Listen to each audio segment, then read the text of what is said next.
വിഷ്ണുശാലിനിയുടെ latest എപ്പിസോഡിൽ രാഘവൻ നായരും സത്യഭാമയും കൂടി സുബൈറിനെ കാണാനായിട്ട് വീട്ടിലേക്ക് വരികയാണ്. അന്നേരം ഗേറ്റ് കടന്നവർ വരുന്നത് മുകളിലത്തെ ബാൽക്കണിയിൽ നിന്നുകൊണ്ട് നൂറ് കാണുന്നുണ്ട്. അന്നേരം സത്യഭാമ അച്ഛൻ എന്നും പറഞ്ഞ് ഓടി താഴേക്ക് ഇറങ്ങി വന്ന് മുറ്റത്തേക്ക് നൂറ് ഓടി ചെല്ലുകയാണ്. അന്നേരം ഇതെന്താ വിളിച്ചു പോലും പറയാതെ എന്ന് പറഞ്ഞിട്ട് നൂറ് ചോദിക്കുകയാണ്. അന്നേരം മോളുടെ അച്ഛനെ ഒന്ന് കാണണമെന്ന് തോന്നി. ആയ കാലത്ത് അവിടെ ഓടി നടന്ന് വിശേഷങ്ങളൊക്കെ തിരക്കിയിരുന്ന ആളല്ലേ, അപ്പോൾ നമ്മളെ കാണുന്ന ഒരു സന്തോഷമായിരിക്കും എന്നിങ്ങനെ രാഘവൻ നായരും സത്യഭാമയും പറയുന്നുണ്ട്.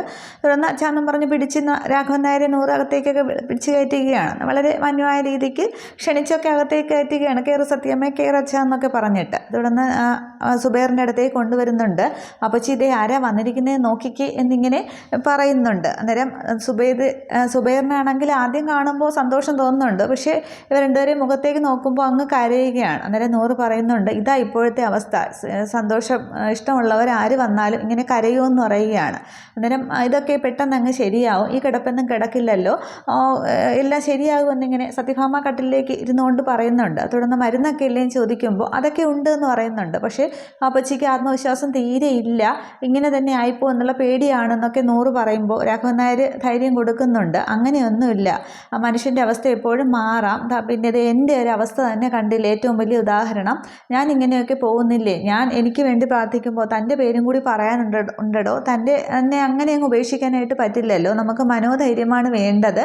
രോഗത്തോട് നമ്മൾ എന്ത് വന്നാലും തോൽപ്പിക്കാൻ പറ്റില്ല എന്നങ്ങ് പറയണം. അപ്പോൾ രോഗത്തിന് ഓടി ഒളിക്കേണ്ടി വരും എന്നിങ്ങനെയൊക്കെ പറഞ്ഞ് കുറേ സമാധാനപ്പെടുത്തുകയൊക്കെ ചെയ്യുന്നുണ്ട്. അതൊക്കെ കേട്ട് ഇങ്ങനെ സുബൈർക്കായും കിടക്കുകയാണ്. ഈ സമയത്താണ് സുബൈദ അങ്ങോട്ടത്തേക്ക് വരുന്നത്. അന്നേരം സത്യഭാമയോട് നൂറ് പറയുന്നുണ്ട്, ഇത് പിന്നെ മാമിയാണ്, വാപ്പച്ചിയുടെ ഒരേ ഒരു പെങ്ങളാണ് സുബൈദ എന്നിങ്ങനെ പറയുന്നുണ്ട്. തുടർന്ന് സുബൈദ പറയുന്നുണ്ട്, അപ്പോൾ ഇത് പഴയ താമസിക്കുന്ന വാടകക്കാരാണെന്ന് നൂറ് പരിചയപ്പെടുത്തുന്നുണ്ട്. അന്നേരം സുബൈദ പറയുന്നുണ്ട്, ഞാൻ നിങ്ങളെന്ന് കാണണമെന്ന് പറഞ്ഞിരിക്കുകയായിരുന്നു, ആ വീട് മിക്കവാറും ഒഴിഞ്ഞു തരേണ്ടി വരും എന്നിങ്ങനെ പറയുകയാണ്. അന്നേരം അയ്യോ ഇത്ര പെട്ടെന്ന് എന്നിങ്ങനെ സത്യഭാമ പറയുമ്പോഴും അത് പിന്നെ നൂറിൻ്റെയും എൻ്റെ മോൻ്റെയും നസീറിൻ്റെയും നിക്കാഹ് ഉറപ്പിച്ചിരിക്കുകയാണ്. കല്യാണർ വാങ്ങിക്കാൻ വേണ്ടി പ്രസ്സിൽ പോയിരിക്കുകയാണ് നസീറിൻ്റെ വാപ്പ. അപ്പോൾ എല്ലാവരും ഒക്കെ ഒരുപാട് ബന്ധുക്കളൊക്കെ ഉണ്ട്. അപ്പോൾ എല്ലാവരും കൂടി വരുമ്പോൾ താമസിക്കാനായിട്ട് അതും കൂടി ഒഴിപ്പിച്ചെടുത്താലേ പറ്റൂ, അതുകൊണ്ടാണ് പറഞ്ഞതെന്ന് പറയുന്നുണ്ട്. അന്നേരം നമ്മൾ ശ്രമിക്കാം എന്നിങ്ങനെ മകനുമായിട്ട് വിഷ്ണുവുമായിട്ട് ആലോചിച്ചിട്ട് ശ്രമിക്കാം, പക്ഷെ തിരക്ക് കൂട്ടരുത് എന്നേ ഇപ്പോൾ പറയാൻ പറ്റൂ എന്നിങ്ങനെ സത്യഭാമ പറയുന്നുണ്ട്. അതിന് കല്യാണക്കാര്യം വന്നതുകൊണ്ടാണ്, അല്ലെങ്കിൽ ഇത്രയും പെട്ടെന്ന് പറയില്ലായിരുന്നു എന്നിങ്ങനെയൊക്കെ സുബൈദ പറയുന്നുണ്ട്. അന്നേരം നൂറിനകപ്പാടെ ഒരു ദേഷ്യം വരുന്നുണ്ട്. അന്നേരം സുബൈർക്കാണെങ്കിൽ ഒന്നും പറയാനാവാതെ കിടക്കുകയാണ്. തുടർന്ന് സത്യഭാമ പറയുന്നുണ്ട്, നമ്മൾ ശ്രമിക്കാം പക്ഷെ തിരക്ക് കൂട്ടരുത് എന്നിങ്ങനെ പറയുന്നുണ്ട്. അതിനുശേഷം എങ്കിൽ പിന്നെ നമുക്ക് ഇറങ്ങാം എന്നിങ്ങനെ രാഘവൻ നായരോട് പറയുമ്പോൾ രാഘവൻ നായർ എഴുന്നേൽക്കുകയാണ്. തുടർന്ന് നൂറ് പറയുന്നുണ്ട്, അയ്യോ സത്യാമ്മ ഒരു ഗ്ലാസ് വെള്ളം പോലും കുടിക്കാമെന്ന് പറയുമ്പോൾ അതിന് ഇനിയും സമയമുണ്ടല്ലോ എന്നിങ്ങനെ പറയുകയാണ്. എന്നിട്ട് അവരവിടെ നിന്ന് ഇറങ്ങുകയാണ്. പക്ഷെ അവർ പോകുന്ന കാണുമ്പോൾ സുബൈർക്കായ്ക്ക് അങ്ങ് വിഷമം വരുന്നുണ്ട്. അന്നേരം സുബൈദ ചോദിക്കുകയാണ്, ഇവിടെ ഉള്ളവർക്ക് ആർക്കും ഇഷ്ടമല്ലെങ്കിൽ പിന്നെ എന്തിനൊക്കെ അവരെ എങ്ങനെ അവിടെ താമസിപ്പിച്ചിരിക്കുന്നത്, മാറാൻ പറയുന്നതല്ലേ നല്ലത് എന്നിങ്ങനെ സുബൈദ പറയുമ്പോൾ പക്ഷേ സുബൈർക്ക വിഷമിക്കുകയാണ് ആ ഒരു സംസാരം കേട്ടിട്ട്. തുടർന്ന് സത്യഭാമയും രാഘവൻ നായരും കൂടി ഇറങ്ങുന്നുണ്ട്. അന്നേരം നൂറിനോട് പോയിട്ട് വരാം എന്നൊക്കെ പറഞ്ഞ് അവർ ഇറങ്ങാൻ തുടങ്ങുമ്പോൾ ഈ നസീറും കുറച്ച് കൂട്ടുകാരും കൂടി എത്തുന്നുണ്ട്. നസീറും ഒരു കൂട്ടുകാരനും കൂടി പിന്നെ ജീപ്പിലും വേറൊരു കൂട്ടുകാരനും രണ്ടുപേരിങ്ങനെ ബൈക്കിൽ എത്തുന്നുണ്ട്. പക്ഷേ ആ ബൈക്കിൽ പുറകിൽ നിന്ന് ആൾ ഇറങ്ങിയിട്ട് പിന്നെ സത്യഭാമയെ നോക്കുമ്പോൾ ആകെ അമ്പരന്ന് നിൽക്കുന്നുണ്ട്. എന്നാൽ നസീർ എന്നാൽ പിന്നെ നിങ്ങൾ വിട്ടോ എന്ന് പറയുമ്പോൾ പെട്ടെന്ന് വണ്ടി എടുത്തോന്ന് ഇങ്ങനെ ആ പിറകിലിറങ്ങിയ ആൾ ബൈക്കുകാരനോട് പറഞ്ഞ് അവർ പെട്ടെന്ന് വണ്ടി എടുക്കുകയാണ്. അതേസമയം സത്യഭാമ അതെ ഇത് അവനല്ലേ, എടാ കള്ള ഇങ്ങോട്ട് വാട, അതിൻ്റെ പൈസ തന്നിട്ട് പോടാന്നും പറഞ്ഞ് ഈ ബൈക്കിൻ്റെ പിന്നാലെ ഓടുകയാണ്. അന്നേരം ഈ സുബൈദ ഈ ശബ്ദം കേട്ടുന്നുണ്ട് മുകളിൽ നിന്ന് നോക്കുന്നുണ്ട്. നൂറിനും രാഘവൻ നായർക്കും ഒന്നും കാര്യം പിടികിട്ടുന്നില്ല. അന്നേരം നിൽക്കുമെന്നും പറഞ്ഞ് ബൈക്കിൻ്റെ പിന്നാലെ സത്യഭാമ കുറച്ച് മുറ്റത്തോട് ചെല്ലുന്നുണ്ട്. അന്നേരം നസീർ എന്താ സംഭവം എന്ന് ചോദിക്കുമ്പോൾ അവൻ ആരാന്ന് ചോദിക്കുന്നുണ്ട്. അന്നേരം അത് എൻ്റെ ഫ്രണ്ടാണ് എന്ന് പറയുന്നുണ്ട്. അന്നേരം അവനാണ് എൻ്റെ വീട്ടിൽ നിന്ന് 10 ലക്ഷം രൂപ കൊണ്ടുപോയതെന്ന് പറയുമ്പോൾ അവൻ എൻ്റെ ഫ്രണ്ടാണ്, അവൻ ഗൾഫിലായിരുന്നു, അവൻ അങ്ങനെയൊന്നും ചെയ്യില്ല എന്നിങ്ങനെ നസീർ പറയുന്നുണ്ട്. പക്ഷേ ആ സത്യഭാമയുടെ മുഖത്ത് നോക്കാതെയാണ് പറയുന്നത്.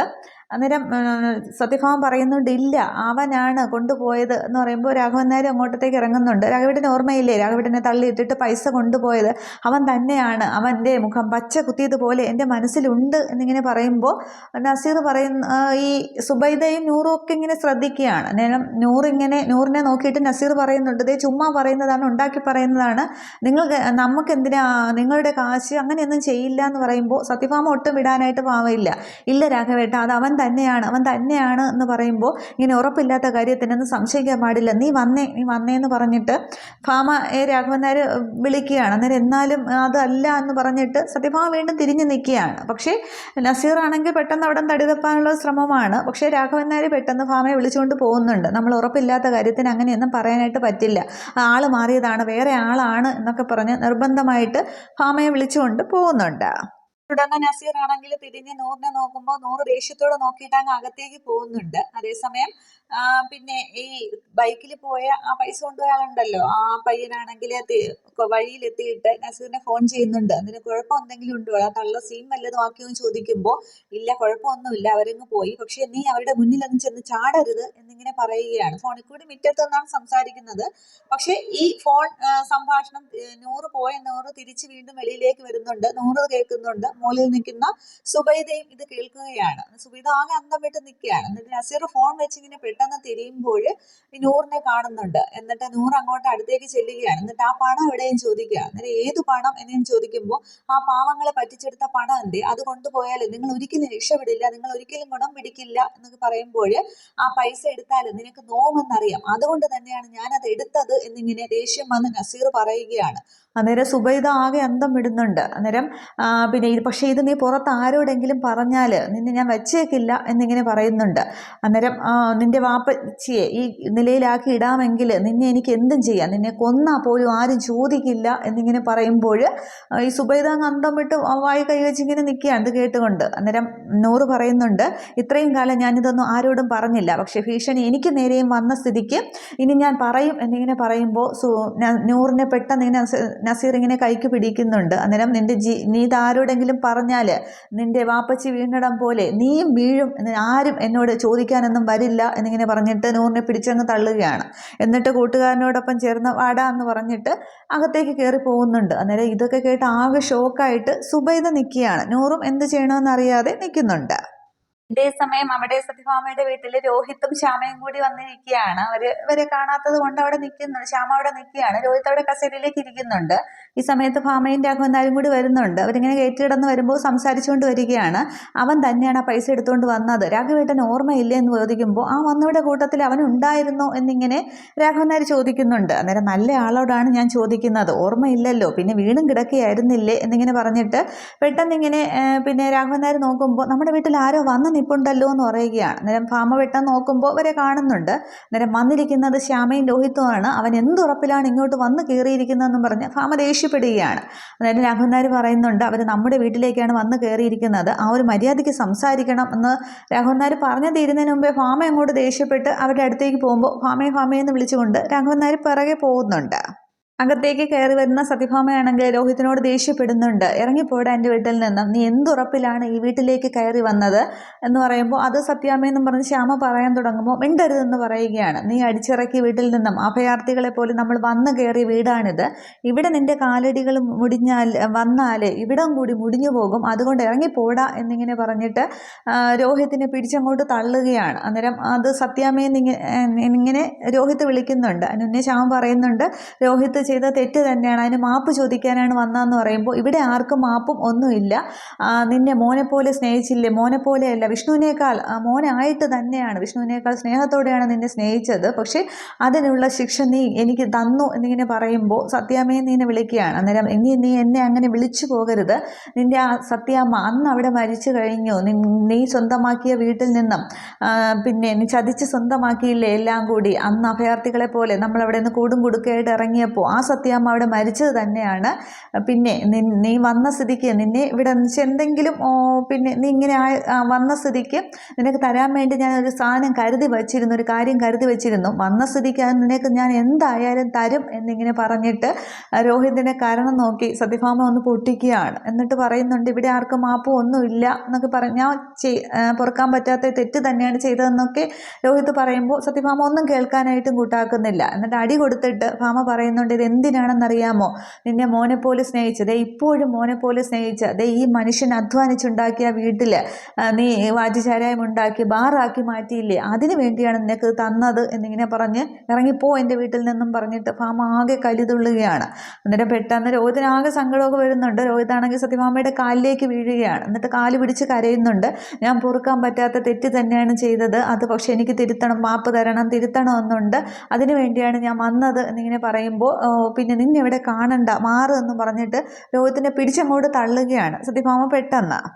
രോഹിത്താണെങ്കിൽ ആ സത്യഭാമ പിടിച്ച് അങ്ങോട്ട് തള്ളി മാറ്റി അതേ ഇരിപ്പിൽ തന്നെ രോഹിത് തറയിൽ തന്നെ ഇരിക്കുന്നുണ്ട്. എന്നിട്ട് തൊഴുതുന്ന പോലെ ഇരുന്ന് കരയുകയാണ്. അന്നേരം ഭാമ പറയുന്നുണ്ട്, ഞാൻ സഹായിച്ചിട്ടേ ഉള്ളൂ, അങ്ങനെ ഞാൻ സഹായിച്ചതാണ് നിൻ്റെ അമ്മ പത്മാവതിയെ, അതുപോലെയാണ് നിന്നെ മകനായിട്ട് തന്നെ കൂട്ടിക്കൊണ്ട് വന്ന് വളർത്തിയത്, പക്ഷെ അതിനുള്ള ശിക്ഷ നീ എനിക്ക് തന്നു എന്നിങ്ങനെ പറയുമ്പോൾ പിന്നെ രോഹിത് പറയുന്നുണ്ട്, ആ ചതിച്ചത് തന്നെയാണ് അവരെല്ലാവരും കൂടി ചേർന്ന്, പക്ഷേ ആ ചതിയിലൂടെ തന്നെ നഷ്ടപ്പെട്ട ആ വീട് ഇപ്പോൾ എൻ്റെ പേരിലാണ്, അതേപോലെ ചതിച്ച് തന്നെയാണ് തിരിച്ചെടുത്തതും, അവിടെ താമസിക്കേണ്ടത് ഞാനോ ശ്യാമയൊന്നുമല്ല, സത്യാമ്മയും അച്ഛനും ഒക്കെ തന്നെയാണ് കാരണവന്മാരായിട്ട് വാഴേണ്ടത്, അത് തന്നെയാണ് ഞങ്ങൾ മക്കൾ കാണേണ്ടതും ഒക്കെ, അതുകൊണ്ട് നിങ്ങളെ കൂട്ടിക്കൊണ്ടു പോകാനാണ് ഞാൻ വന്നത് എന്നിങ്ങനെ പറയുമ്പോൾ ഭാമ ദേഷ്യപ്പെടുകയാണ് വീണ്ടും. ഭാമ പറയുന്നുണ്ട്, നീ പറഞ്ഞ സത്യഭാമ അയുടെ ആത്മാവിനെ അവിടെ കളഞ്ഞിട്ട് തന്നെയാണ് ഞാൻ വന്നത്, ഇനി ആ വീട്ടിലേക്ക് ഞാനില്ല, പിന്നെ നീ നിൻ്റെ ഇത് ഇവിടെ കാണണ്ട, കടന്നു എൻ്റെ വീട്ടിൽ നിന്ന്, പിന്നെ നീ രാഘവേട്ടൻ വരുമെങ്കിൽ കൂട്ടിക്കൊണ്ടു പോ, എന്തായാലും ഞാൻ അങ്ങോട്ടത്തേക്കില്ല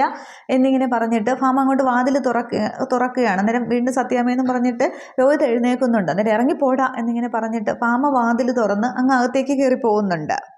തുടർന്ന് രോഹിത്താണെങ്കിൽ രാഘവൻ നായരുടെയും കാല് പിടിക്കുന്നുണ്ട്. അച്ഛ മാപ്പ് ചെയ്തതിന് പോയ തെറ്റിനെല്ലാം അവരെന്നെ ചതിയിൽ വീഴ്ത്തിയതാണ്, അച്ഛ സത്യാമ്മയോട് ഒന്ന് പറയൂ എൻ്റെ ഒരു സമാധാനത്തിന് എന്ന് പറഞ്ഞ് രോഹിത്ത് രാഘവൻ നായരുടെ കൈയും കാലും ഒക്കെ പിടിച്ച് കരയുകയാണ്. അന്ന് രാഘവൻ നായർ പറയുന്നുണ്ട്, നീ പോടാ, ഇപ്പൊ പോ ശ്യാമയെ ദേവനെ വിളിച്ചുകൊണ്ട് പോ, ഞാൻ ഭാമയോട് പിന്നെ പറഞ്ഞോളാം, നീ ഇപ്പൊ പോ, ശ്യാമയെ വിളിച്ചുകൊണ്ട് പോകുന്ന ഇങ്ങനെ രാഘവൻ നായർ പറയുമ്പോൾ ശ്യാമ ഇങ്ങനെ രോഹിത്തിനെ വിളിക്കുന്നുണ്ട്, വാ രോഹിത്തെ പോകാമെന്ന്. അന്നേരം രോഹിത്ത് ആകെ കരഞ്ഞ് ഇരിക്കുകയാണ്. തുടർന്ന് ശ്യാമ ഒരുവിധം രോഹിത്തിനെ പിടിച്ച് കൊണ്ട് പോകുന്നുണ്ട്.